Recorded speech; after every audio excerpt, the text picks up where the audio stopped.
E aí, família em Cristo? Seja muito bem-vindo a mais um momento especial juntos. Espero que a mensagem de hoje fale diretamente ao seu coração e traga reflexões importantes para a sua vida.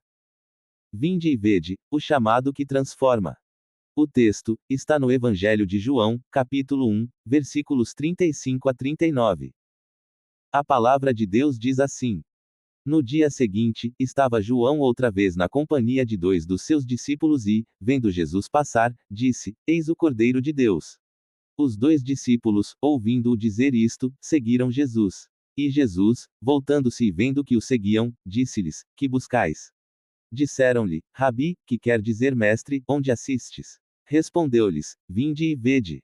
Foram, pois, e viram onde Jesus estava morando, e ficaram com ele aquele dia, sendo mais ou menos a hora 10ª. O que você está procurando? Imagine essa pergunta sendo feita diretamente a você em 2025, pelo próprio Jesus Cristo. Como você responderia? O que você diria que está realmente buscando em sua vida? Esta foi exatamente a situação que dois homens enfrentaram há 2000 anos. Ali estavam eles, seguindo Jesus à distância, pensando que eram eles que o observavam, quando de repente, ele se vira e faz essa pergunta penetrante que expõe os desejos mais profundos do coração humano. O encontro genuíno com Jesus segue um padrão divino que nos move da curiosidade ao compromisso, através de 3 momentos transformadores. Primeiro, a iniciativa é sempre divina, versículos 35 a 36. A palavra de Deus diz assim: No dia seguinte, estava João outra vez na companhia de dois dos seus discípulos e, vendo Jesus passar, disse: Eis o Cordeiro de Deus. O texto revela uma verdade surpreendente: antes que os discípulos dessem um único passo na direção a Jesus, ele já estava em movimento na direção a eles. O verbo grego peripateu, usado para descrever Jesus caminhando, indica uma ação intencional e contínua. Enquanto João Batista estava parado, Jesus estava em movimento. Jesus não está apenas passando, ele está procurando.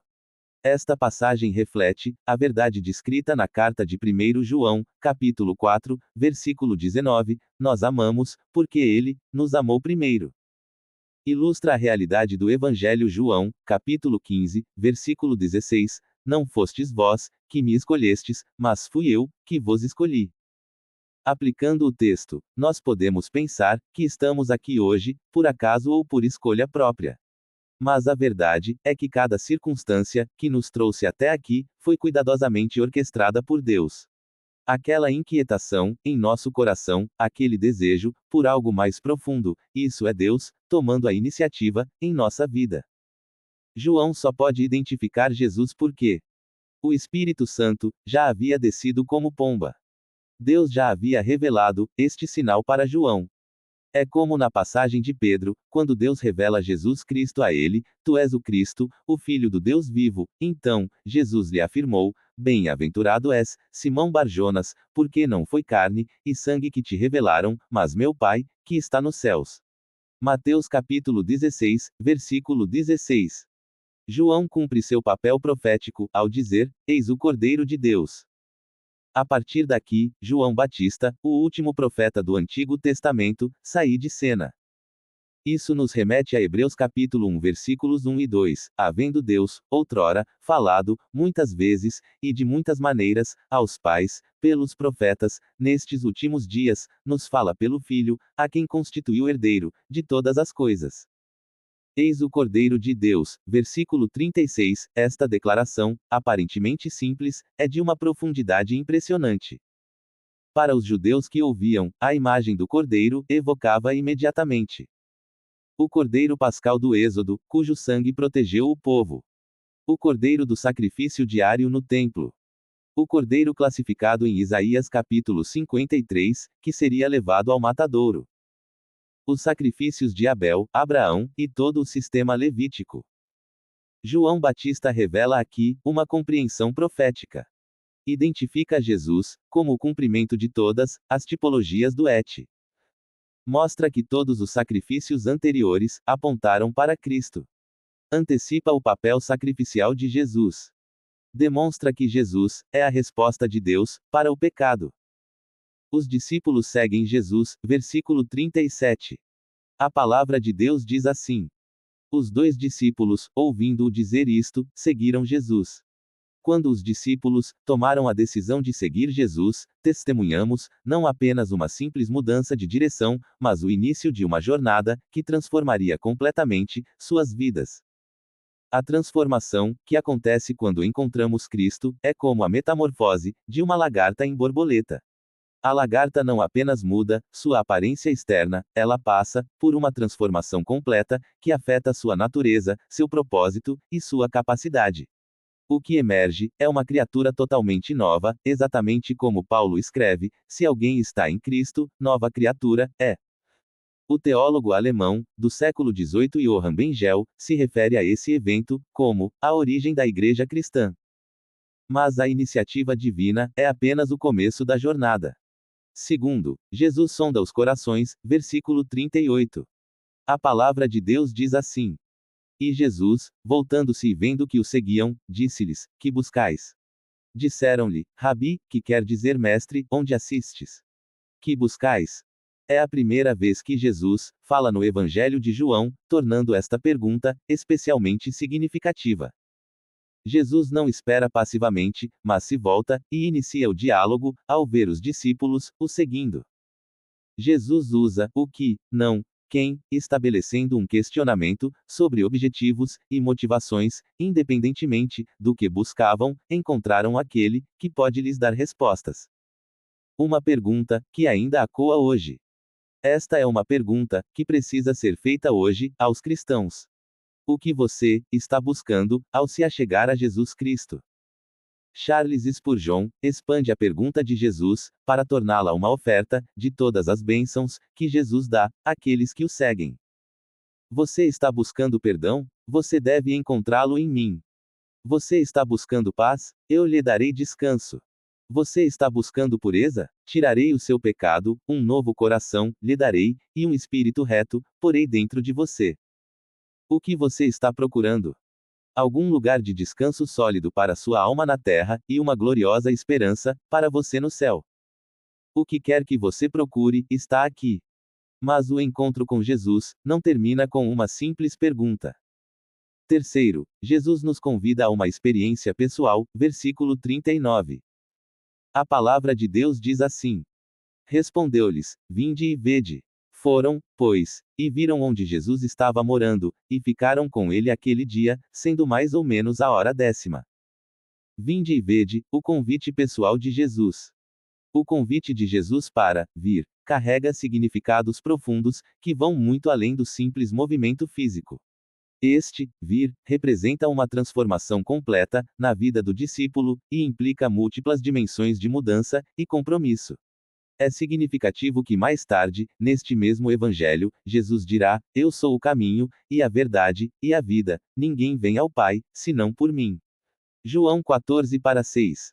Primeiramente, implica deixar onde se está não apenas fisicamente, mas espiritualmente e mentalmente. Como vemos no caso dos primeiros discípulos, isso significou deixar João Batista, seu mestre anterior, simbolizando um abandono do antigo sistema religioso e de suas antigas compreensões. É um chamado para soltar as antigas seguranças e certezas para abraçar algo melhor. Vede. Este, vede, é um convite à revelação divina. Jesus está basicamente dizendo: venham e experimentem quem eu realmente sou. É um convite para ir além das aparências externas e descobrir a realidade mais profunda de sua identidade e missão. É significativo que mais tarde, neste mesmo Evangelho, Jesus dirá: quem me vê, vê o Pai. João 14:9. O vede também implica em discernimento espiritual. Muitos viram Jesus fisicamente durante seu ministério terreno, mas nem todos realmente viram quem ele era. Os fariseus o viram, mas não refletiram sua verdadeira identidade. As multidões o viram, mas muitas vezes não enxergaram além dos milagres. Ver Jesus verdadeiramente requer mais que olhos físicos, requer olhos de fé. Foram, versículo 39b. Foram representa um momento decisivo de transição. É o momento em que uma curiosidade se transforma em compromisso, em que o interesse se converte em ação. Os discípulos poderiam ficar satisfeitos apenas com a informação de João Batista sobre Jesus, poderiam ter se contentado com um conhecimento teóricos sobre o Cordeiro de Deus. Mas eles escolheram ir, principalmente, quanto da necessidade de uma resposta pessoal ao chamado de Cristo. Há uma grande diferença entre estudar natação em um livro e entrar na água. Você pode conhecer toda a teoria da flutuabilidade, todos os tipos de braçadas, mas nada se compara à experiência real de estar na água. O foram também implica em deixar algo para trás. Neste caso, eles deixaram seu antigo mestre, João Batista. Mais tarde, outros discípulos deixaram suas redes, seu posto de cobrador de impostos, suas vidas antigas. O ir sempre envolve um deixar. O que nós precisamos deixar para poder ir? Não somente foram, eles permaneceram. Versículo 39c.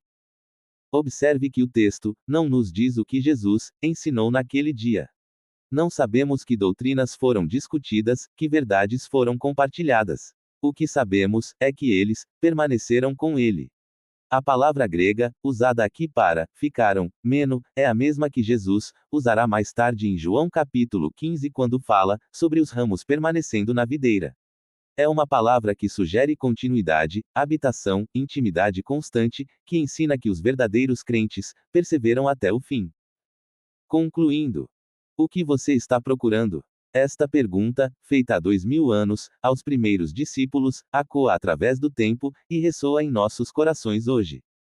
E é aí que seu convite eterno, vinde e vede, ganha um significado profundamente pessoal. Porque este convite não é apenas um chamado para observar, ou para conhecer, é um chamado para experimentar, para descobrir, para ser transformado. Oremos. Senhor Jesus, que possamos aceitar o teu convite de vinde e vede. Ajuda-nos a buscar-te de todo o coração e a permanecer em ti.